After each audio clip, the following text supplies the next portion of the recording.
S न्यूजमध्ये आपलं पुन्हा एकदा स्वागत। रिपब्लिकन पार्टी ऑफ इंडिया छोटा पक्ष असला तरी निवडणुकांमध्ये कुणाला जिंकवायचं आणि कुणाला पाडायचं ही ताकद आमच्याकडे आहे, असा इशारा केंद्रीय सामाजिक न्याय राज्यमंत्री रामदास आठवले यांनी दिलाय। महाराष्ट्रातील स्थानिक स्वराज्य संस्थांच्या निवडणुका महायुती म्हणूनच लढणार आहोत, पण भारतीय जनता पक्षानं स्थानिक स्वराज्य संस्था निवडणुकांसह विविध महामंडळ आणि जिल्हा नियोजन समितीमध्ये आरपीआयला योग्य सन्मान देऊन कार्यकर्त्यांना संधी द्यावी अशी मागणी त्यांनी केली आहे। केंद्रीय सामाजिक न्याय राज्यमंत्री रामदास आठवले आज कोल्हापूर दौऱ्यावर आले होते। यावेळी त्यांनी शासकीय विश्रामगृहावर पत्रकारांशी संवाद साधला। अन्याय अत्याचारांचा मुकाबला करणाऱ्या दलित पॅन्थर या आक्रमक संघटनेचं पुनरुज्जीवन करण्यात येणार असल्याचं त्यांनी यावेळी सांगितलं। इंद्रायणी नदीवरील पूल कोसळण्याची जी दुर्घटना घडली ते पाहता राज्यातील जुन्या पुलाचं स्ट्रक्चरल ऑडिट करण्यात यावं अशी मागणी आपण राज्य सरकारकडे करणार असल्याचं त्यांनी सांगितलं। अहमदाबाद विमान अपघातातील जखमींना नुकसान भरपाई मिळावी अशी मागणीही त्यांनी केली। ॲडव्होकेट प्रकाश आंबेडकर यांची वंचित बहुजन आघाडी आणि आरपीआय यांनी एकत्र यावं असं आवाहन अनेक वेळा मंत्री आठवले यांनी केलं होतं। यावर प्रकाश आंबेडकर यांनी मंत्री रामदास आठवले यांना थँक्यू म्हटलं होतं। याबाबत बोलताना मंत्री आठवले यांनी प्रकाश आंबेडकर हे डॉक्टर बाबासाहेब आंबेडकर यांचे नातू आहेत, त्यामुळं आपण त्यांच्यावर आरोप करणार नाही, मात्र ते जर थँक्यू म्हणत असतील तर आपण देखील त्यांना थँक्यू म्हणू असं वक्तव्य करत प्रकाश आंबेडकर यांना एकत्र येण्याची त्यांनी साथ घातली। बाळासाहेब थँक्यू बोलल्याबद्दल मी त्यांना थँक्यू म्हणतो। नाही आमच्यामध्ये वाद कसले नाही। जर तुम्ही आता हे दुसरे शिवसेना पाहिली, राष्ट्रवादी पाहिली, तर त्यामध्ये एवढे आरोप प्रत्यारोप आहे। पण आमच्यामध्ये जरी आम्ही वेगळे असलो तरी आम्ही काय आरोप व प्रत्यारोप आम्ही करत नाही आहे। बाळासाहेबांची त्यांची भूमिका आहे, माझी भूमिका आहे। माझं मत एवढंच आहे की आम्ही दोघे आणि सगळा समाज एकत्र आला तर समाजाला काहीतरी चांगलं मिळू शकेल। जसं 90मध्ये आम्ही सगळे एकत्र होतो, पण एकत्रपणे जर काँग्रेसला पाठिंबा दिला असता तर 10-12 मंत्री आमचे झाले असते। तर त्यावेळेला माझं या लोकांनी ऐकलं नाही। मी एकटा गेलो शरद पवार काँग्रेससोबत, मी एकटा मंत्री झालो। तर बाळासाहेब असते तर बाळासाहेब डेप्युटी ते सीएम होऊ शकले असते। त्यावेळेला काँग्रेस अडचणीत होती। आरपीआयच्या पाठिंब्याशिवाय सत्ता येणं शक्य नाही शरद पवारांना माहिती होतं। तर त्यावेळेला आम्ही सगळे एकत्र राहिलो नाही। आजच्या माजी राज्यपाल पद्मश्री डॉक्टर डी.वाय. पाटील यांच्या भेटीसंदर्भात बोलताना नामदार आठवले यांनी पद्मश्री डॉक्टर डी.वाय. पाटील आणि आपले जिव्हाळ्याचे संबंध असल्याचं सांगितलं। डी.वाय. पाटील यांचं फार मोठं काम आहे। भारतीय त्यांचं डी.वाय. पाटील युनिव्हर्सिटी जी आहे ती मोठी युनिव्हर्सिटी आहे। जगभरामध्ये त्यांचे विद्यार्थी, मी आता अमेरिकेत होतो तर अमेरिकेमध्ये मला काय विद्यार्थी भेटले आणि बोलले आम्ही डी.वाय. पाटील युनिव्हर्सिटीचे विद्यार्थी आम्ही आहोत, आम्ही आता इथे जॉबला आहोत। तर त्यांचं मोठं काम असल्यामुळं त्यांना भेटायचं आणि डी.वाय. पाटील युनिव्हर्सिटीने मला डॉक्टरेट दिलेली आहे, म्हणजे लिटरेचर आणि याच्यामधली डॉक्टरेट दिलेली आहे। त्यामुळं डी.वाय. पाटील यांच्याशी माझे संबंध अत्यंत चांगले आहेत। पक्षाचा काही विषय अजिबात नाही आहे। तर त्यांची भेट घेऊन मी लगेच पुढे करून वाढला तर जाणार आहे। लोकसभा आणि विधानसभा निवडणुकीमध्ये भाजपकडून योग्य सन्मान राखला गेला नाही, यावर त्यांनी नाराजी व्यक्त केली। स्थानिक स्वराज्य संस्थांच्या निवडणुका महायुती म्हणून एकत्र लढवल्या जाणार आहेत, त्यामुळे या निवडणुकांमध्ये आम्हाला भाजपकडून योग्य जागा मिळाव्यात। त्याचबरोबर जिल्हा नियोजन समित्या आणि जिल्ह्यातल्या स्थानिक समित्यांवर आरपीआयच्या कार्यकर्त्यांना संधी मिळावी अशी मागणीही त्यांनी केली। रिपब्लिकन पार्टी ऑफ इंडिया छोटा पक्ष असला तरी निवडणुकांमध्ये कुणाला जिंकवायचं आणि कुणाला पाडायचं ही ताकद आमच्याकडे आहे असा इशाराही त्यांनी दिलाय। कारण आमचा पक्ष छोटा पक्ष आहे। आता या महायुतीमध्ये तिघांची महायुती आहे, आरपीआयचं नाव घेतलं जात नाही आहे। पण माझ्यासोबत गावागावामध्ये माझ्यासोबत कार्यकर्त्यांची फळी आहे, काय मतदार माझ्यासोबत आहे। तर म्हणून आरपीआयला एकदम डावलून चालणार नाही। सत्तेवर पुन्हा यायचं असेल तर आरपीआयला सोबत ठेवलंच पाहिजे। तर आरपीआयला सोबत ठेवलं नाही तर सत्ता मिळणं अत्यंत अवघड आहे।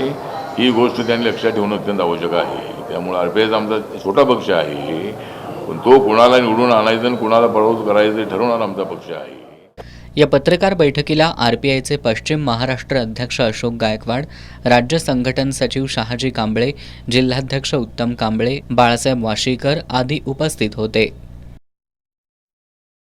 कोल्हापूर जिल्ह्यातील ज्या लोकप्रतिनिधींची गावं हद्दवाढीत येत नाहीत असे लोकप्रतिनिधी हद्दवाढीसाठी आग्रही आहेत असा आरोप कोल्हापूर शहर हद्दवाढ विरोधी कृती समितीनं केलाय.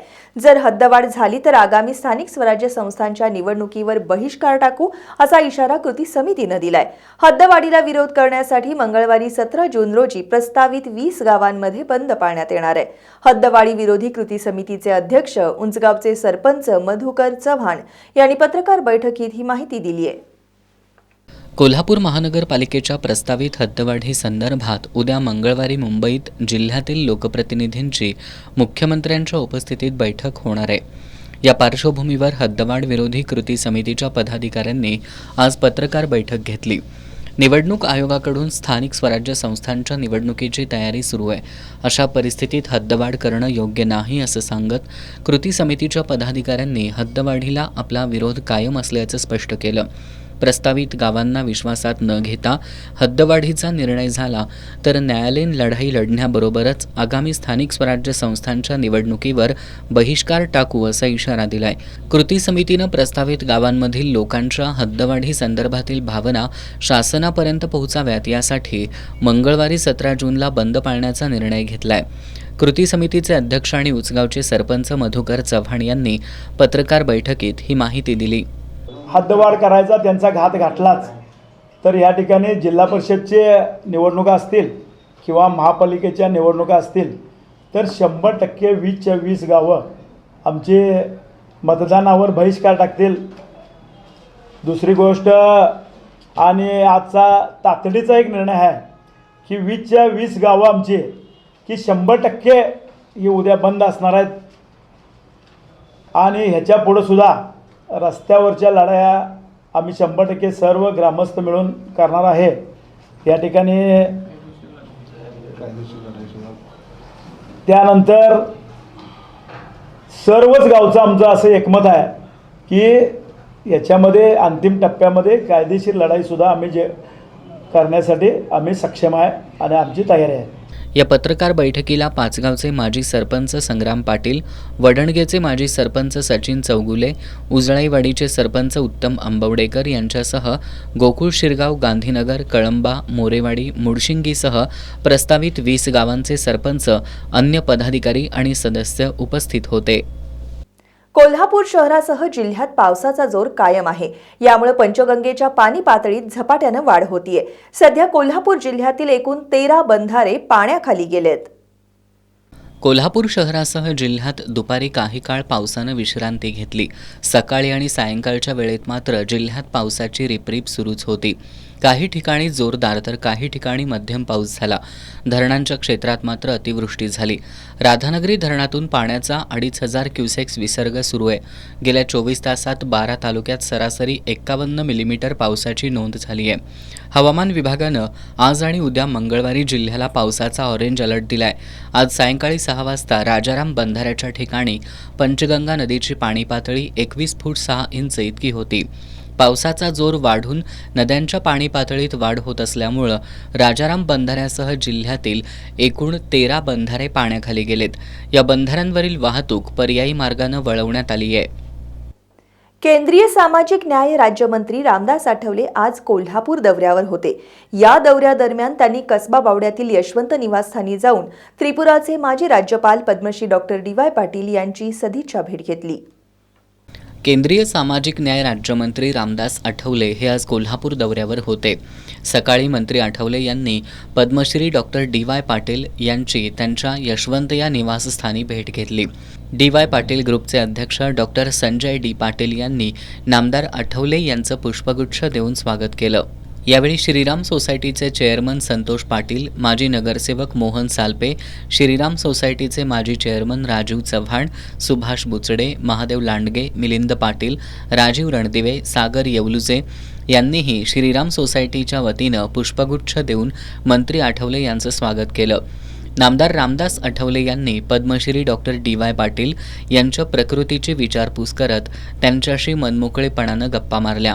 या भेटीमुळे डॉक्टर DY पाटील कुटुंबीय आणि आठवले कुटुंबीय यांचे गेल्या अनेक वर्षांचे ऋणानुबंध अधिक घट्ट झाले. यावेळी RPI आठवले गटाचे राज्य संघटन सचिव प्राध्यापक शहाजी कांबळे, जिल्हाध्यक्ष उत्तम कांबळे उपस्थित होते. नवं शैक्षणिक वर्ष आज सुरू झालं. शाळेत पहिल्यांदाच येणाऱ्या आणि सुट्टीनंतर शाळेत येणाऱ्या मुलांसाठी शाळेचा पहिला दिवस आनंददायी व्हावा यासाठी सरकारी आणि खाजगी शाळांमध्ये आज प्रवेशोत्सवाचं आयोजन करण्यात आलं होतं. या प्रवेशोत्सवाच्या निमित्तानं शहरातील सर्व शाळांमध्ये उत्साहाचं वातावरण पाहायला मिळालं. शाळेचा पहिला दिवस म्हणजे रडारडीचा दिवस. हा समज पुसून काढण्यात प्रवेशोत्सव ही संकल्पना यशस्वी ठरताना दिसतेय. घरच्यांच्या लाडाकोडात राहणं आवडणाऱ्या मुलांना शाळेची कडक शिस्त नको वाटते. त्यामुळं पहिल्यांदाच शाळेत येणाऱ्या आणि सुट्टी संपवून शाळेत येणाऱ्या मुलांना शाळा नकोशी वाटायला लागते. मुलांमधील शाळेबद्दलची भीती काढत त्यांच्यामध्ये शाळेबद्दल गोडी निर्माण करण्यासाठी गेल्या काही वर्षांपासून शाळांमध्ये प्रवेशोत्सवाचं आयोजन करण्यात येत आहे. या प्रवेशोत्सवाचे सकारात्मक परिणाम दिसून येत आहेत. यंदासुद्धा मोठ्या उत्साहात प्रवेशोत्सव आयोजित करत मुलांचं धूमधडाक्यात स्वागत करण्यात आलं. रांगोळी, रंगीबेरंगी फुगे आणि फुलांची सजावट, फुलांच्या पायघड्या, आकर्षक स्वागत कमानी, मुलांना आकर्षित करणाऱ्या कार्टून्सची सजावट अशा वैविध्यपूर्ण संकल्पनांनी आज शहरातील महानगरपालिकेच्या तसंच खाजगी शाळा सजून धजून मुलांच्या स्वागतासाठी सज्ज होत्या. बहुतांश ठिकाणी मुलांचं वाद्यांच्या गजरात स्वागत करण्यात आलं. काही शाळांमध्ये मुलं आणि पालकांसाठी सेल्फी पॉईंट उभारण्यात आले होते. शहरातील प्रायव्हेट हायस्कूलमध्ये मी होणार अधिकारी, मी होणार डॉक्टर, मी होणार खेळाडू असे निर्धार करत मुलांमध्ये त्यांच्या स्वप्नांचं बीजरोपण करणारी सेल्फी पॉईंटची संकल्पना लक्षवेधी ठरली. या सेल्फी पॉईंट बरोबरच शाळेनं मुलांचं गुलाब पुष्प, लाडू आणि शैक्षणिक साहित्य देऊन स्वागत केल्याचं प्रायव्हेट हायस्कूलचे सहाय्यक शिक्षक प्रशांत जाधव यांनी सांगितलं. आज शाळेचा पहिला दिवस आहे. आज पावसाची रिपरिपी चालू आहे. चिंब पावसातही प्रवेश उत्सव अतिशय उत्साहात साजरा होत आहे. प्रत्येक शाळेने आपापल्या परीने आपापल्या शाळेमध्ये विद्यार्थ्यांचं पुष्पगुच्छ देऊन स्वागत केलेलं आहे. गोड मिठाई वाटलेली आहे. त्याचप्रमाणे वाद्याच्या गजरात विद्यार्थ्यांचं सहर्ष स्वागत केलेलं आहे. सर्व शिक्षक, संस्थेचे पदाधिकारी, पालक अतिशय उत्साहानं या सर्व विद्यार्थ्यांचे स्वागत करत आहेत. या शैक्षणिक वर्षामध्ये शासनाच्या योजनेअंतर्गत मोफत पाठ्यपुस्तकं जी मिळतात, ही पाठ्यपुस्तकंही महाराष्ट्रातील विविध शाळांनी आपापल्या विद्यार्थ्यांना पाठवलेलं आहे. आजपासून नवीन शैक्षणिक वर्ष सुरू होतं आहे.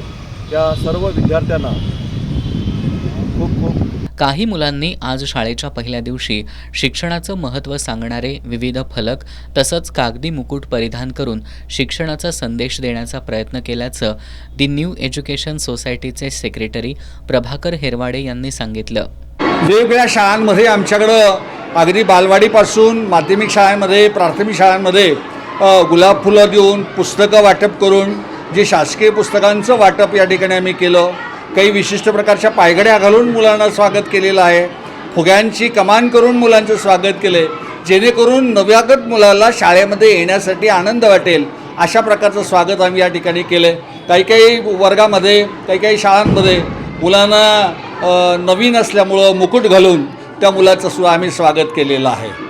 आज शैक्षणिक वर्षाच्या पहिल्या दिवशी शाळांनी केलेल्या जंगी स्वागतानं विद्यार्थी आणि त्यांचे पालकसुद्धा भारावून गेले. शाळेचा पहिला दिवस उत्सवासारखा साजरा झाला.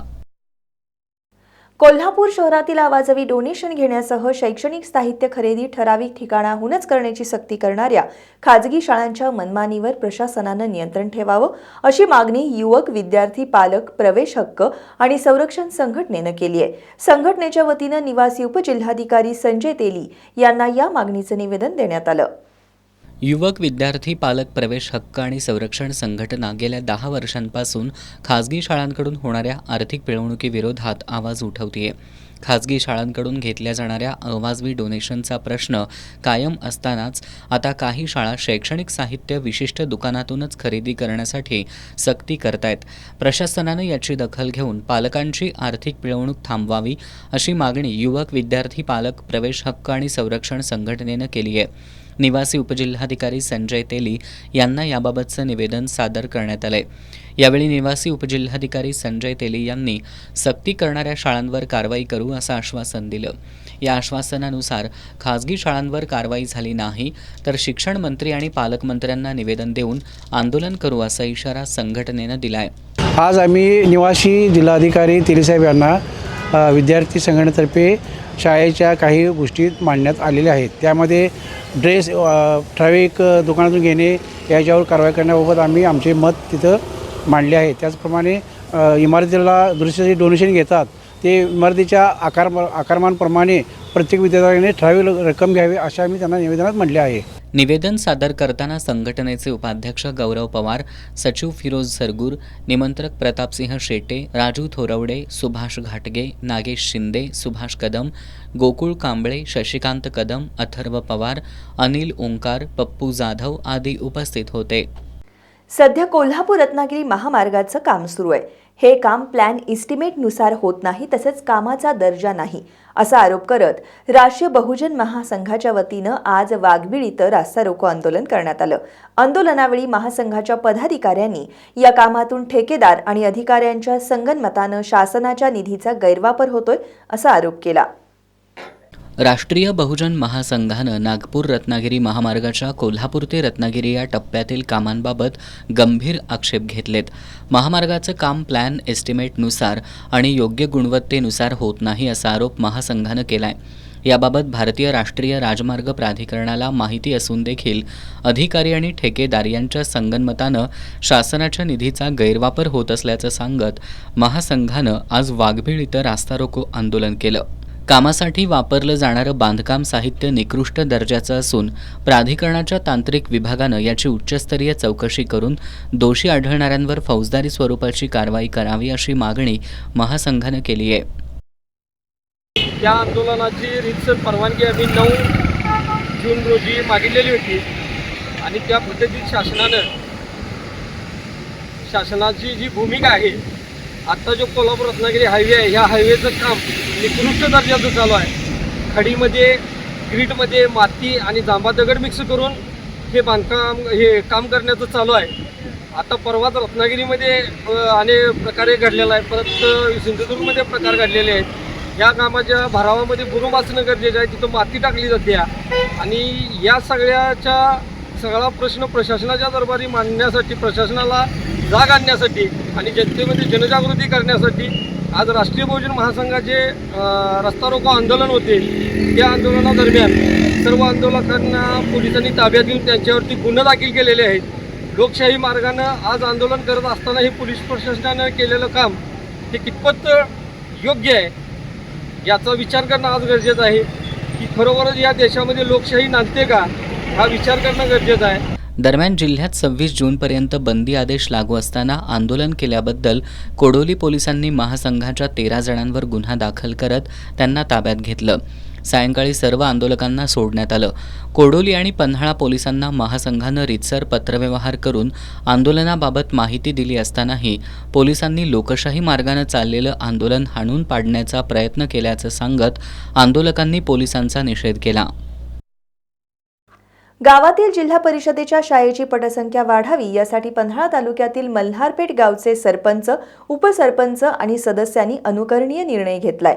जिल्हा परिषदेच्या शाळेत यावर्षी पहिलीला प्रवेश घेणाऱ्या विद्यार्थ्यांच्या पालकांचा घरफाळा आणि पाणीपट्टी आपल्या मानधनातून भरण्याचा निर्णय घेणाऱ्या ग्रामपंचायत पदाधिकारी आणि सदस्यांचं कौतुक होतंय.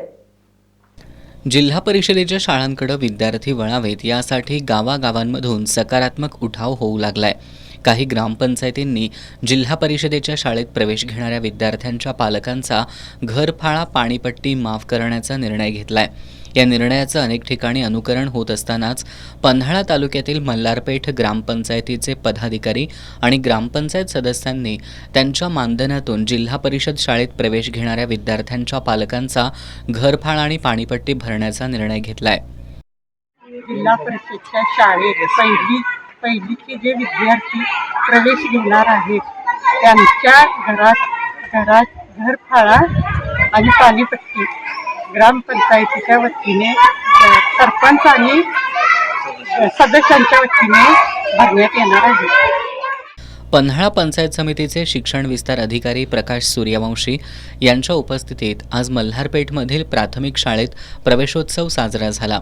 त्यांनी मल्हारपेठ ग्रामपंचायत पदाधिकारी आणि सदस्यांच्या निर्णयाचं स्वागत करत अन्य गावांनी याचं अनुकरण करावं असं आवाहन केलं. आज प्रवेशोत्सवावेळी ग्रामपंचायत सदस्य, शाळा व्यवस्थापन समितीचे अध्यक्ष नारायण सातपुते, मुख्याध्यापक प्रकाश थोरवत, अमित गुरव, शैलजा पाटील, राजेंद्र महाजन, ज्योती पाटील, सुदर्शन पाटील यांच्यासह शिक्षक आणि ग्रामस्थ उपस्थित होते. कागल तालुक्यातील बापूसाहेब महाराज चौकात 4289 बांधकाम कामगारांना मंत्री हसन मुश्रीफ यांच्या उपस्थितीत भांडी संच वाटप करण्यात आलं. यावेळी बोलताना निवडणुकीत मला विरोधकांनी अडचणीत आणण्यासाठी अनेक खेळी खेळल्या, मात्र मला माझ्या विजयाबद्दल ठाम विश्वास होता. माझ्या मागे असणारा परमेश्वराचा आशीर्वाद आणि गोरगरिबांच्या तगड्या ताकदीनं मला विजयापर्यंत नेलं. बांधकाम भांडी वाटप कार्यक्रमात ते बोलत होते. कागलमधील बापूसाहेब महाराज चौकात बांधकाम कामगारांना भांडी संच वाटप कार्यक्रमाचं आयोजन करण्यात आलं होतं. या कार्यक्रमात वैद्यकीय शिक्षण मंत्री हसन मुश्रीफ यांच्या हस्ते तालुक्यातील 4289 बांधकाम कामगारांना संच वाटप करण्यात आलं. यावेळी बोलताना नामदार हसन मुश्रीफ यांनी निवडणुकीत विरोधकांनी आपल्याला अडचणीत आणून पराभूत करण्यासाठी अनेक खेळी खेळल्या, मात्र आपल्याला विजयाबद्दल ठाम विश्वास होता असं सांगितलं. परमेश्वराचा आशीर्वाद आणि गोरगरिबांच्या तगड्या ताकदीनं आपल्याला विजयापर्यंत नेलं असंही त्यांनी नमूद केलं. बांधकाम कामगार कल्याणकारी मंडळाच्या विविध कल्याणकारी योजनांचा लाभ घेण्यासाठी कागल विधानसभा मतदारसंघात नोंदणी केलेल्या 72,000 कामगारांनी नियमित नूतनीकरण करावं असं आवाहन नामदार मुश्रीफ यांनी केलं. कामगारांसाठी शासनानं प्रथमच आरोग्यविषयक योजना सुरू केली आहे. यामध्ये कोल्हापुरातील 5 रुग्णालयांमध्ये 2 लाखांपर्यंत मोफत उपचार केले जाणार असून 5,000 रुपयांपर्यंतची रोगप्रतिकारक औषधंही मोफत दिली जाणार आहेत. लोकांसाठी शासनाच्या विविध योजना उपलब्ध करून देण्याचा प्रयत्न करणाऱ्या महायुतीला येत्या निवडणुकांमध्ये यश मिळवून द्यावं असं आवाहन नामदार मुश्रीफ यांनी केलं. जिल्हा बँकेचे संचालक भैया माने यांनी सामान्य माणसांचे अश्रू पुसण्याचं काम करणाऱ्या नामदार हसन मुश्रीफांच्या पाठीशी ठामपणे राहा असं आवाहन केलं. माजी नगराध्यक्ष प्रकाश गाडेकर यांनी कामगार मंत्री असताना नामदार हसन मुश्रीफ यांनी बांधकाम कामगारांसाठी कल्याणकारी मंडळ स्थापन करण्याचं महत्त्वाचं काम केलं असून गोरगरिबांच्या कामांच्या बाबतीत विरोधकांची नामदार मुश्रीफांशी तुलना होऊ शकत नसल्याचं सांगितलं. या कार्यक्रमात सहाय्यक कामगार आयुक्त विशाल घोडके यांनी बांधकाम कामगारांसाठी असलेल्या योजनांची माहिती सांगून त्यांचा लाभ घेण्याचं आवाहन केलं. यावेळी चंद्रकांत गवळी, प्रवीण काळबर, संजय चितारी यांनी मनोगत व्यक्त केली. या कार्यक्रमाला मुरगुडचे माजी नगराध्यक्ष प्रवीणसिंह पाटील, नवल बोते, असलम मुजावर, अशोक वड्ड, नवाज मुश्रीफ, इरफान मुजावर, पंकज खलीप, किरण मुळीक, शानूर पखाली, माधवी मोरबाळे यांच्यासह लाभार्थी मोठ्या संख्येनं उपस्थित होते. पावसाचा जोर वाढल्यामुळे कागल तालुक्यातील वेदगंगेवरील कुरणी बंधारा पाण्याखाली गेलाय. बंधाऱ्यावरील पुलावरील संरक्षक खांब मोडकळीला आले असून या ठिकाणाहून वाहतूक करणं धोकादायक बनलंय. कागल तालुक्यातील मुरगुड जवळील वेदगंगेवरील कुरणी बंधारा पाण्याखाली गेलाय. बंधाऱ्याचे संरक्षक खांब मोडकळीला आलेत, त्यामुळे बंधाऱ्यावरून वाहतूक करणं धोक्याचं ठरतंय. 50 वर्षांपूर्वीच्या या बंधाऱ्याची दुरुस्ती करणं गरजेचं आहे. स्थानिकांनी लोकप्रतिनिधींसह प्रशासनाचं या समस्येकडे वारंवार लक्ष वेधलंय, परंतु बंधाऱ्याच्या दुरुस्तीसाठी प्रयत्न होत नसल्यानं कुरणी ग्रामस्थांनी नाराजी व्यक्त केली आहे. कुरणीसह परिसरातील गावांच्या दळणवळणासाठी महत्त्वाचा बंधारा असल्यानं या ठिकाणी उंची वाढवून नव्यानं भक्कम पूल उभारण्यात यावा अशी मागणी कुरणीसह परिसरातील गावांमधून होतीये. इचलकरंजीतील प्रत्येक शाळेत 2025-26 या शैक्षणिक वर्षात प्रवेश घेतलेल्या विद्यार्थ्यांचं वाजत गाजत फुलांच्या वर्षावात स्वागत करण्यात आलं. शाळेच्या पहिल्या दिवशी विद्यार्थ्यांच्या चेहऱ्यावर एक वेगळा आनंद पाहायला मिळाला. इचलकरंजी शहरातील शाळांमध्ये सुद्धा नव्या शैक्षणिक वर्षाचा पहिला दिवस उत्साहात पार पडला. शहरातील शाळांमधून वैविध्यपूर्णरित्या मुलांचं स्वागत केलं. काही शाळांनी मुलांचं वाद्यांच्या गजरात स्वागत केलं. काही ठिकाणी मुलांसाठी फुलांच्या पायघड्या घालत त्यांच्यावर पुष्पवृष्टी करण्यात आली. काही शाळांमध्ये मुलांचं औक्षण करण्यात आलं. या जंगी स्वागतामुळे विद्यार्थी सुद्धा भारावून गेले. विद्यार्थ्यांच्या स्वागतासाठी अनेक शाळा आकर्षक पद्धतीने सजवण्यात आल्या होत्या. काही शाळांनी मुलं आणि पालकांसाठी आजचा दिवस कायम स्मरणात राहावा यासाठी शाळांमध्ये सेल्फी पॉइंट उभारले होते. उन्हाळी सुट्टीनंतर मुलांच्या प्रतीक्षेत असलेल्या शाळा आज पुन्हा गजबजून गेल्या. यशाचा मार्ग खडतर असतो, मात्र कठोर परिश्रम, दृढनिश्चयासह मोठी स्वप्न बाळगल्यास यश मिळतं, अशा शब्दात भारतीय महिला क्रिकेटचे प्रशिक्षक अमोल मुजुमदार यांनी कोल्हापुरातील क्रिकेटपटूंना यशाचा कानमंत्र दिला. कोल्हापूर जिल्हा क्रिकेट असोसिएशनच्या वतीनं आयोजित वार्षिक पारितोषिक वितरण आणि खेळाडू गौरव समारंभात ते बोलत होते. कोल्हापूर जिल्हा क्रिकेट असोसिएशनच्या वतीनं वार्षिक पारितोषिक वितरण आणि खेळाडू गौरव समारंभाचं आयोजन करण्यात आलं होतं. उद्योजक रवींद्र उबेरॉय यांच्या अध्यक्षतेखाली हा कार्यक्रम संपन्न झाला.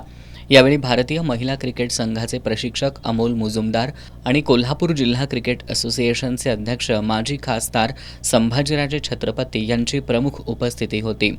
यावेळी बोलताना अमोल मुजुमदार यांनी यश मिळवायचं असेल तर खडतर कष्टाशिवाय पर्याय नसल्याचं सांगितलं. त्यांनी उपस्थित खेळाडूंना खडतर परिश्रम आणि दृढ निश्चय करून ध्येयावर लक्ष केंद्रित केल्यास यश निश्चित मिळेल असा कानमंत्र दिला. समारंभाचे अध्यक्ष उद्योगपती रवींद्र ओबेरॉय यांनी खेळाडूंनी क्रिकेटच्या माध्यमातून कोल्हापूरचं नाव उंचावण्याचा प्रयत्न करावा असं आवाहन केलं. 2024-25 या वर्षामध्ये कोल्हापूर जिल्हा क्रिकेट असोसिएशनतर्फे घेण्यात आलेल्या कैलासवासी मुरलीधर सोमाणी 19 वर्षाखालील क्रिकेट स्पर्धा, कैलासवासी बाबा भोसले करंडक, श्री वसंतराव चौगुले क्रिकेट स्पर्धा, कैलासवासी विलास यादव T20, महाजन कदम ग्रामीण T20 ट्रॉफी, कैलासवासी केशवराव गयावळ 19 वर्षाखालील ग्रामीण क्रिकेट स्पर्धा, 14 वर्षाखालील स्पर्धा आणि कैलासवासी लक्ष्मी रंगराव पाटील महिला T20 स्पर्धा या स्पर्धांमधील विजेत्यांना मान्यवरांच्या हस्ते प्रमाणपत्र, स्मृतिचिन्ह आणि रोख रक्कम देऊन गौरवण्यात आलं. यावेळी कोल्हापूर जिल्हा क्रिकेट असोसिएशनचे माजी अध्यक्ष बाळ पाटणकर, श्री वसंतराव चौगुले नागरी पतसंस्थेचे चेअरमन अनिल पाटील, बापूसाहेब मिठारी, NN पाटील, प्राचार्य डॉक्टर संजय दाभोळे, स्पर्धा कमिटी अध्यक्ष कृष्णात धोत्रे आदी मान्यवरांसह कोल्हापूर जिल्हा क्रिकेट असोसिएशनचे संचालक उपस्थित होते. कोल्हापूरवासियांना स्वच्छ आणि पुरेसं पाणी उपलब्ध व्हावं यासाठी थेट पाईपलाईन योजना साकारली आहे. नामदार हसन मुश्रीफ यांनी शहरासाठीच्या या महत्त्वाकांक्षी योजनेतील त्रुटी दूर कराव्यात असं सूचित केलंय. थेट पाईपलाईन योजनेसंदर्भात जिल्हाधिकारी कार्यालयात झालेल्या बैठकीत ते बोलत होते. वैद्यकीय शिक्षण मंत्री हसन मुश्रीफ यांच्या अध्यक्षतेखाली जिल्हाधिकारी कार्यालयात विविध विषयांवर आढावा बैठक घेण्यात आली. यावेळी जिल्हाधिकारी अमोल येडगे, कोल्हापूर महापालिका आयुक्त के मंजुलक्ष्मी, अतिरिक्त जिल्हाधिकारी संजय शिंदे, अतिरिक्त मुख्य कार्यकारी अधिकारी संतोष जोशी, निवासी उपजिल्हाधिकारी संजय तेली यांच्यासह विविध विभागांचे प्रमुख उपस्थित होते. नामदार मुश्रीफांनी थेट पाईपलाईन योजनेबद्दलच्या तक्रारींबाबत महापालिका आयुक्त के मंजुलक्ष्मी आणि जल अभियंता हर्षजित घाटगे यांच्याकडून माहिती घेतली. शहरात अपुरा आणि कमी दाबानं पाणीपुरवठा होत असल्याच्या तक्रारी येत असल्याबद्दल नामदार हसन मुश्रीफ यांनी नाराजी व्यक्त केली. थेट पाईपलाईन योजनेतील त्रुटी दूर करून योजना अखंडित सुरू ठेवण्यासाठी प्राधान्यानं नियोजन करावं असं त्यांनी महापालिका आयुक्तांना सूचित केलं.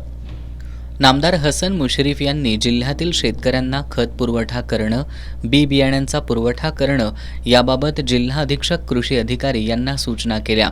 शेतकऱ्यांचे प्रश्न सोडवण्यासाठी जिल्हा स्तरावर जिल्ह्यातील विविध पुरवठादारांसह कृषी अधिकाऱ्यांची बैठक लावून विविध प्रश्नांवर तोडगा काढावा असंही त्यांनी सूचित केलं. लाखो रुपयांचे दागिने आणि रोकड घेऊन पत्नी आणि तिचे नातेवाईक मारहाण करतायत अशी तक्रार लखन बेनाडे यांनी शाहूपुरी पोलिसात दाखल केली आहे. गेली 1.5 वर्षे पत्नी आणि तिचा प्रियकर आपल्याला धमकावत असल्याचं लखन बेनाडे यांनी सांगितलंय. हातकणंगले तालुक्यातील रांगोळी गावात राहणारे लखन बेनाडे यांचा 2 वर्षांपूर्वी कोल्हापुरातील राजेंद्रनगरमध्ये राहणाऱ्या लक्ष्मी यांच्यासोबत विवाह झालाय. विवाहानंतर पत्नी लक्ष्मी हिनं आपला विश्वास मिळवत वेळोवेळी दागिने आणि रोख रक्कम घेतली आहे. तसंच आपल्या नातेवाईकांकडूनही 3.5 लाख रुपये घेतलेत असं लखन बेनाडे यांचं म्हणणं आहे. 2 दिवसांपूर्वी कोल्हापुरातील मध्यवर्ती बसस्थानक परिसरात पत्नी लक्ष्मी, तिचा प्रियकर विशाल गस्ते आणि नातेवाईकांनी मिळून आपल्याला बेदम मारहाण केली आणि आपल्याकडील रोकड काढून घेतली आहे अशी तक्रार लखन बेनाडे यांनी शाहूपुरी पोलिसात दाखल केली आहे. काय झालं मी 31 तारखेला ऑलरेडी 31/5 त्या दिवशी मी एका कामानिमित्त कोल्हापूरला आलो होतो. एका हॉटेलमध्ये जेवायला बसलो होतो. जेवलो, सगळं बिल पण भागवलं. बिल भागवल्यानंतर गाडीमध्ये बसल्याचं काम मी बसल्याचं हे केलो. त्यानंतर तिथून माझ्या खिशातील मी बरमड्यावरच आलो होतो ऑलरेडी आणि खिशातील माझं जे सोनं होतं, पैसे होते ते ऑलरेडी तिचं जो पियेकर आहे विशाल गस्ते हा त्याच्यावर विविध गंभीर गुन्हे आहेत. उपरी पोलीस स्टेशन असेल, राजारामपुरी पोलीस स्टेशन असेल, असे 302, 307 दरोडा आणि बलात्कार पोक्सो राजारामपुरीला गुन्हा दाखल आहेत ऑलरेडी. अशा गुंडांच्यापासून मला धमकी आलेली आहे की तुला 2 दिवसामध्ये ठेवणार नाही, ठार मारतो आणि जर तुला तुझी बायको पाहिजे असेल तर 3 लाख रुपये आणून दे, 3 लाख रुपये मला आणून दे, तेव्हा तुझी बायको तुझ्या ताब्यात मिळेल. तर असं ऑलरेडी तेव्हापासून लग्न झाल्यापासून 1 महिना 1.5 महिना इकडे तिकडे झाला असेल तेव्हापासून धमकी ऑलरेडी माझ्याकडे आहेत आणि तिचे रेकॉर्ड पण ऑलरेडी मी ठेवलेले आहेत. गेले 2 वर्षांपासून पत्नी लक्ष्मी आणि तिचा प्रियकर विशाल गस्ते आपल्याला धमकावतायत. त्यामुळे पोलिसांनी आपल्याला न्याय द्यावा अशी मागणी लखन बेनाडे यांनी केली आहे. सरकारनं शेतकऱ्यांना सरसकट कर्जमाफीचा लाभ द्यावा, अन्यथा तीव्र आंदोलन छेडू असा इशारा राष्ट्रीय समाज पक्षानं दिलाय. पक्षाचे जिल्हाध्यक्ष बाळासाहेब कुशाप्पा यांच्या नेतृत्वाखालील शिष्टमंडळानं इचलकरंजी तहसीलदार कार्यालयाला याबाबतचं निवेदन सादर केलंय. मुख्यमंत्री देवेंद्र फडणवीस यांनी विधानसभा निवडणुकीवेळी जाहीरनाम्यातील वचनांचा संदर्भ देत शेतकऱ्यांचा सातबारा कोरा करण्याची ग्वाही दिली होती. परंतु आता कर्जमाफीचा निर्णय घ्यायला टाळाटाळ करण्यात येतोय. मुख्यमंत्री अजित पवार कर्जमाफीचं आश्वासन मी दिलं होतं का असा सवाल विचारतायत. दुसरे उपमुख्यमंत्री एकनाथ शिंदे कर्जमाफीबद्दल बोलायला तयार नाहीत. या पार्श्वभूमीवर राष्ट्रीय समाज पक्षाचे प्रमुख माजी मंत्री महादेव जानकर यांनी कर्जमाफीचा मुद्दा उचलून धरलाय. पक्षाच्या वतीनं राज्यातील सर्व तहसीलदार कार्यालयांना निवेदन देण्याचा निर्णय घेण्यात आलाय. त्याचाच भाग म्हणून पक्षाचे कोल्हापूर जिल्हाध्यक्ष बाळासाहेब कुशाप्पा यांनी इचलकरंजी तहसीलदारांना निवेदन सादर केले. रासपनं येत्या आठवड्यात सरकारकडून जर सकारात्मक प्रतिसाद मिळाला नाही तर तीव्र आंदोलन छेडू असा इशारा दिलाय. निवेदन सादर करताना रासपचे इचलकरंजी शहर प्रमुख संजय पोळ, सोशल मीडिया प्रमुख मनोहर सातपुते, कोल्हापूर शहर प्रमुख संजय मासाळ आदी उपस्थित होते. राधानगरी तालुक्यातील जिल्हा परिषदेच्या शाळांमध्ये विद्यार्थ्यांचं विविध उपक्रमांनी स्वागत करण्यात आलं. राधानगरीतील सोन्याची शिरोली गावात एकावडे चॅरिटेबल ट्रस्टच्या वतीनं रथामधून मिरवणूक काढत फुलांच्या वर्षावात विद्यार्थ्यांचं स्वागत करण्यात आलं. राधानगरी तालुक्यातील जिल्हा परिषदेच्या शाळांमध्ये नव्या शैक्षणिक वर्षाच्या पहिल्या दिवशी प्रवेशोत्सवाचं आयोजन करण्यात आलं होतं. एकावडे चॅरिटेबल ट्रस्टच्या वतीनं सोन्याची शिरोली इथं विद्यार्थ्यांचं अनोख्या पद्धतीनं स्वागत करण्यात आलं. शाळेतील पहिलीच्या 18 विद्यार्थ्यांना कोल्हापुरी फेटा बांधून त्यांची रथातून मिरवणूक काढण्यात आली. यावेळी विद्यार्थ्यांच्या हातामध्ये चला शिकूया, पुढे जाऊया, गिरवू अक्षर, होऊ साक्षर, मराठी शाळेत प्रवेश घेऊया अशा आशयाचे फलक होते. विद्यार्थ्यांचा रथ शाळेच्या चौकात येताच गटविकास अधिकारी सर्जेराव पाटील, प्रल्हाद एकावडे, उपसरपंच सुवर्णा पोवार, शाळा व्यवस्थापन समिती अध्यक्ष किरण राऊत, मुख्याध्यापक सुनील मोरे यांनी गुलाब पुष्प देऊन मुलांचं स्वागत केलं. मुलांच्या स्वागतासाठी शाळेच्या प्रांगणात फुलांच्या पायघड्या घालण्यात आल्या होत्या. विद्यार्थ्यांवर फुलांचा वर्षाव करत औक्षण करून विद्यार्थ्यांचं स्वागत करण्यात आलं. यावेळी एकावडे ट्रस्टच्या वतीनं पहिलीच्या 18 विद्यार्थ्यांना शालोपयोगी साहित्य भेट देण्यात आलं. यावेळी केंद्र प्रमुख नारायण आयरे, गोविंद चौगले, उत्तम बोडके, दीपक चौगले, प्रवीण एकावडे, नारायण आयरे, लता एकावडे, जान्हवी निवुंगरे, संजय पारकर, ग्रामविकास अधिकारी दिलीप कदम यांच्यासह शाळा व्यवस्थापन समितीचे पदाधिकारी, पालक आणि ग्रामस्थ उपस्थित होते. राधानगरी तालुक्यातील तुरंबे गावातील नुकतीच 10वीची परीक्षा उत्तीर्ण झालेल्या एका विद्यार्थ्यानं आत्महत्या केली आहे. 17 वर्षीय आर्यन कृष्णात भोईटे यानं शेतातील झाडाला गळफास लावून आत्महत्या केली आहे. याबाबतची नोंद राधानगरी पोलीस ठाण्यात झाली आहे. तुरंबे इथला आर्यन कृष्णात भोईटे हा नुकताच 10वीची परीक्षा उत्तीर्ण झालाय. रविवारी आर्यनचे आईवडील कामानिमित्त घराबाहेर होते. ते घरी आल्यावर आर्यन त्यांना आढळून आला नाही.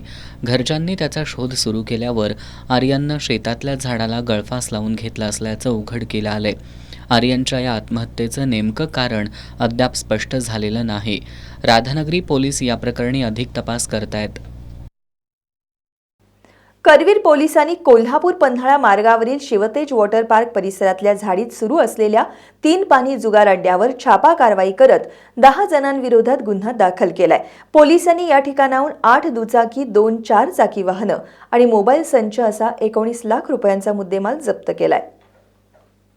करवीर पोलिसांना कोल्हापूर पन्हाळा मार्गावरील शिवतेज वॉटर पार्क शेजारी झाडीत जुगार अड्डा सुरू असल्याची माहिती मिळाली होती. या माहितीवरून पोलिसांनी त्या ठिकाणी छापा टाकला. या कारवाईत जुगार अड्ड्यावरील संतोष पाटीलसह 10 जणांवर गुन्हा दाखल करण्यात आलाय. या कारवाईत 2 4-चाकी, 8 दुचाकी आणि मोबाईल असा सुमारे 19 लाख रुपयांचा मुद्देमाल जप्त करण्यात आलाय आणि जुगार खेळणाऱ्या 10 जणांना नोटीस देऊन सोडण्यात आलं. पोलीस उपनिरीक्षक नाथा गळवे या प्रकरणी अधिक तपास करतायत. ऑस्कॉन परिषद ही नेत्ररोग तज्ज्ञांसाठी नवदृष्टी प्रदान करणारी आहे, असं प्रतिपादन महाराष्ट्र नेत्ररोग तज्ज्ञ संघटनेचे अध्यक्ष डॉक्टर शिरीष थोरात यांनी केलंय. ते महाराष्ट्र नेत्ररोग तज्ज्ञ संघटना, कोल्हापूर नेत्ररोग तज्ज्ञ संघटना, डी.वाय. पाटील मेडिकल कॉलेजचा नेत्ररोग विभाग आणि डी.वाय. पाटील एज्युकेशन सोसायटीच्या वतीनं आयोजित ऑस्कॉन परिषदेत बोलत होते. या परिषदेमध्ये कोल्हापूर, सांगलीमधील 125हून अधिक नेत्ररोग तज्ज्ञ सहभागी झाले होते. कोल्हापुरातील डॉक्टर डी.वाय. पाटील मेडिकल कॉलेजच्या सभागृहात ऑस्कॉन 2025 ही परिषद आयोजित करण्यात आली. डोळ्यांचे विविध आजार, त्यावरील उपचार आणि शस्त्रक्रिया याविषयी मार्गदर्शनासाठी या परिषदेचं आयोजन करण्यात आलं होतं. महाराष्ट्र नेत्ररोग तज्ज्ञ संघटना, कोल्हापूर नेत्ररोग तज्ज्ञ संघटना, डी.वाय. पाटील मेडिकल कॉलेजचे नेत्ररोग विभाग, डी.वाय. पाटील एज्युकेशन सोसायटीच्या वतीनं याचं आयोजन करण्यात आलं होतं. यामध्ये कोल्हापूर आणि सांगली जिल्ह्यातील 145हून अधिक नेत्ररोग तज्ज्ञ सहभागी झाले होते. या कार्यक्रमाला प्रमुख मार्गदर्शक म्हणून डॉक्टर शिरीष थोरात उपस्थित होते. त्यांनी डोळ्यांच्या विविध आजारांविषयी आणि गुंतागुंतींच्या शस्त्रक्रियेविषयी माहिती दिली. सोप्या पद्धतीनं आणि 100% यशस्वी शस्त्रक्रिया होण्यासाठी कोणत्या गोष्टींची आवश्यकता असते, काय काळजी घ्यावी याविषयी त्यांनी मार्गदर्शन केलं. ही परिषद म्हणजे या नेत्ररोग तज्ज्ञांसाठी नवदृष्टी देणारे आहे.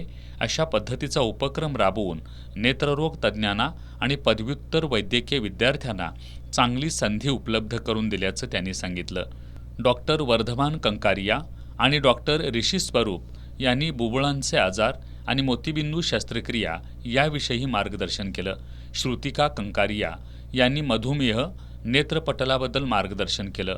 डॉक्टर राजुल पारिख यांनी काचबिंदू आणि त्याचे परिणाम आणि त्यावरील उपचार याविषयी मार्गदर्शन केलं.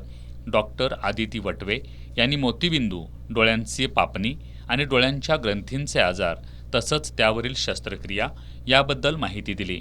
अमय कुलकर्णी, डॉक्टर पार्थो मुजुमदार यांनी डोळ्यांचे विविध आजार, त्यावरील उपचार आणि शस्त्रक्रिया याविषयी मार्गदर्शन केलं. या परिषदेला registrar doctor Vishwanath Bhosale, deputy registrar Sanjay Jadhav, नेत्ररोग विभाग प्रमुख doctor Shadakshari Math, professor Milind Sabnis, doctor Mandar Joglekar, doctor Chetan Kharkande, doctor Preeti Mehta, doctor Gayatri Hoshing यांच्यासह कोल्हापूर, सांगली जिल्ह्यातून आलेले नेत्ररोग तज्ज्ञ मोठ्या संख्येनं उपस्थित होते. कोल्हापूर जिल्ह्याच्या ग्रामीण भागातील सरकारी आणि खाजगी शाळांमध्ये प्रवेशोत्सव उत्साहात साजरा करण्यात आला. शाळा व्यवस्थापनाने मोठ्या जल्लोषात विद्यार्थ्यांचं स्वागत केलं. 2 महिन्यांच्या सुट्टीनंतर आज शाळेची घंटा वाजली. विद्यार्थ्यांच्या नवीन शैक्षणिक वर्षाला आजपासून सुरुवात झाली आहे. करवीर तालुक्यातील खुपिरे गावातील न्यू इंग्लिश स्कूल शाळेत विद्यार्थ्यांचं स्वागत करण्यात आलं. यावेळी फटाक्यांची आतषबाजी, सवाद्य मिरवणूक आणि औक्षण करून विद्यार्थ्यांचं स्वागत करण्यात आलं. यावेळी मुख्याध्यापकांच्या हस्ते विद्यार्थ्यांना पाठ्यपुस्तकं देण्यात आली. करवीर तालुक्यातील विद्यामंदिर सडोली दुमाला शाळेतील पहिलीच्या विद्यार्थ्यांना फेटे बांधून त्यांची वाजत गाजत मिरवणूक काढण्यात आली. माझ्या बाळाच्या प्राथमिक शाळेतील पहिल्या पाऊलखुणा उपक्रमांतर्गत मुलांच्या पायाचे ठसे उमटवण्यात आले. पहिल्या दिवशी शालेय पोषण आहारामध्ये गोड पदार्थ देण्यात आल्यानं चिमुकल्यांमध्ये आनंदाचं वातावरण होतं. कागल तालुक्यातील साके गावातील प्राथमिक शाळेत पहिलीत प्रवेश घेतलेल्या चिमुकल्यांची रथातून मिरवणूक काढण्यात आली. तसंच कैलासवासी सौभाग्यवती सुभद्रामाता हायस्कूलमध्ये प्रवेश घेतलेल्या इयत्ता 8वीच्या विद्यार्थ्यांवर फुलांचा वर्षाव करून त्यांचं स्वागत करण्यात आलं. शाळेच्या प्रवेशद्वारावर रांगोळी काढत वर्गांमध्ये आकर्षक सजावट करण्यात आली होती. गावच्या मुख्य मार्गावरून नवागतांची मिरवणूक काढण्यात आली. विद्यार्थ्यांनी भर पावसातही शाळेत 100% उपस्थिती लावल्यानं शिक्षकांनी समाधान व्यक्त केलं. दरम्यान सिद्धनेरलीतील कन्या आणि कुमार विद्यामंदिर या शाळेच्या वतीनं विद्यार्थ्यांची रथातून मिरवणूक काढण्यात आली. या उपक्रमाबद्दल शाळा व्यवस्थापन समिती आणि शिक्षकांचं कौतुक होत आहे. पन्हाळा तालुक्यातील शाळांमध्ये नवीन प्रवेश घेतलेल्या विद्यार्थ्यांचे फेटे बांधून त्यांचं औक्षण करून त्यांच्यावर पुष्पवृष्टी करत आणि त्यांना साखर पेढे भरवत स्वागत करण्यात आलं. कोडोली गावातील हॉवर्ड हायस्कूलमध्ये नवीन विद्यार्थ्यांचं लेझिम आणि हलगीच्या ठेक्यावर वाजत गाजत स्वागत करण्यात आलं. या ठिकाणी मान्यवरांच्या हस्ते विद्यार्थ्यांना पाठ्यपुस्तकं आणि शैक्षणिक साहित्याचं वाटप करण्यात आलं. यावेळी उपसरपंच प्रशांत जमने, मुख्याध्यापक सचिन बिडकर, अशोक महापुरे, अनंत चोपडे, सालोमन गायकवाड, अमोल चोपडे, अविनाश महापुरे यांच्यासह शिक्षक, शिक्षकेतर कर्मचारी, पालक उपस्थित होते. पट्टण कोडोलीतील न्यू इंग्लिश मीडियम स्कूलमध्ये पर्यावरणपूरक प्रवेशोत्सव साजरा करण्यात आला. आज शाळेच्या पहिल्या दिवशी पालकांनी आपल्या मुलांसोबत वृक्षरोप घेऊन यायचं. वृक्षरोपासह मुलासोबत सेल्फी घ्यायचा. त्यानंतर त्या रोपाचं पालकांनी परसबाग किंवा शेतात रोपण करायचं आणि आपल्या मुलाप्रमाणे वृक्षरोपाचं संगोपन करायचं. असा उपक्रम राबवत शाळेनं स्तुत्य पायंडा पाडलाय. पट्टण कोडोलीतील तिरुपती बालाजी शिक्षण प्रसारक मंडळाच्या न्यू इंग्लिश मीडियम स्कूलमध्ये गुढीपाडवा आणि बिरदेव जन्मकाळ या 2 शुभ मुहूर्तावर 150 पालकांनी आपल्या मुलांची प्रवेशासाठी नोंदणी केली होती. आज नव्या शैक्षणिक वर्षाच्या पहिल्या दिवशी शाळेनं पर्यावरणपूरक संकल्पना राबवत या मुलांच्या प्रवेशाची निश्चिती केली. शाळेच्या पहिल्या दिवशी मुलांसोबत पालक एक वृक्षरोप घेऊन आले. त्यांनी आपलं मूल आणि रोपासह सेल्फी घेतला आणि मुलाच्या शाळा प्रवेशाची आठवण म्हणून वृक्षरोप लावून त्याचं जतन करण्याचा निर्धार केला.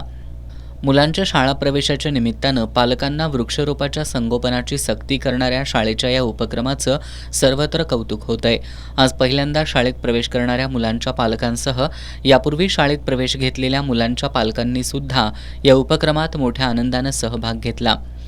विशेष म्हणजे या उपक्रमांतर्गत तुळस, आडोळसा, कोरफड, आवळा, कडुलिंब यासारख्या औषधी वनस्पती आणि वड, पिंपळ, आंबा, चिंच यासारख्या विविध अंगांनी मानवी जीवनासह पर्यावरणाला उपयुक्त ठरणाऱ्या वृक्षरोपांची लागवड होणार असल्यानं पुढील काही वर्षात पट्टण कोडोली आणि परिसरात न्यू इंग्लिश मीडियम स्कूलच्या माध्यमातून पर्यावरण रक्षणाचं मोठं काम उभं राहणार आहे.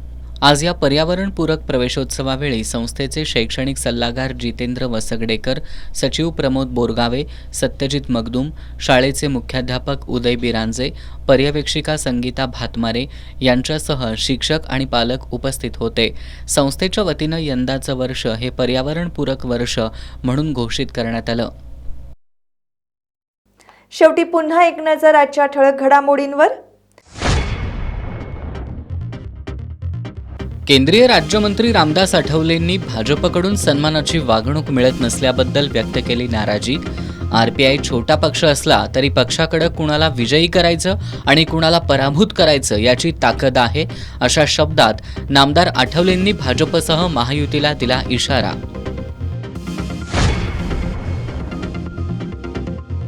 कोल्हापूर शहराच्या हद्दवाढीतील प्रस्तावित 20 गावांमध्ये हद्दवाढी विरोधात उद्या मंगळवारी बंद पाळण्यात येणार.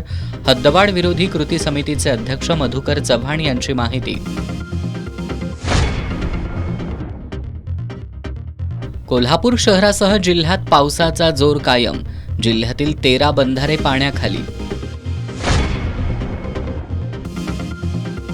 कोल्हापूर शहरासाठीच्या थेट पाईपलाईन योजनेतील त्रुटी दूर करा. नामदार हसन मुश्रीफांची महापालिका प्रशासनाला सूचना. आणि कोल्हापूर शहरासह जिल्ह्यातील शाळांमध्ये आज उत्साहाचं वातावरण. शाळेच्या पहिल्या दिवशी प्रवेशोत्सवाअंतर्गत विविध आनंददायी उपक्रमांचं आयोजन.